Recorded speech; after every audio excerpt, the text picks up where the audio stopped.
మీరు హాస్పిటల్ ఇప్పుడు అటెండెంట్స్ ఉంటారు, కేర్ టేకర్స్ ఉంటారు, ఫ్యామిలీ ఉంటారు. కింద క్యాంటీన్‌కి వెళ్తారు, అటు వెళ్తారు, ఇటు వెళ్తారు, లిఫ్ట్‌లో తిరుగుతారు. అదంతా అవును. ఐసీయూలో అలౌ చేయము అంటే కోప్పడతారు. అవును. వస్తారు. ట్రూ. It's very true. రాగానే పేషెంట్ దగ్గరికెళ్ళి హ్యాండ్ షేక్ చేస్తారు, టచ్ చేస్తారు. అవును. ఆల్రెడీ పేషెంట్ ఐసీయూలో ఉన్నారు, ఇమ్యూనిటీ వెంటిలేటర్ తక్కువ మీద ఉన్నారు, ఉంటుంది. ఇమ్యూనిటీ చాలా తక్కువ ఉంది. మీకు తెలీదు ఎందుకంటే ఇట్స్ నాట్ విజిబుల్. హ్యాండ్స్ అవును. మీద బ్యాక్టీరియా అవును. అన్నది కనిపించవు.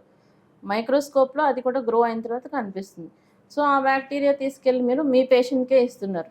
హ్మ్. Then it will get more complicated. హ్మ్. So basic thing is before going and touching your patient, you have to do hand hygiene. హ్మ్. Not only for you, even doctors also. మేము 100 మంది పేషెంట్ చూస్తే ఐసీయూలో 100 మంది పేషెంట్ టచ్ చేసే ముందు we have to do hand hygiene every time.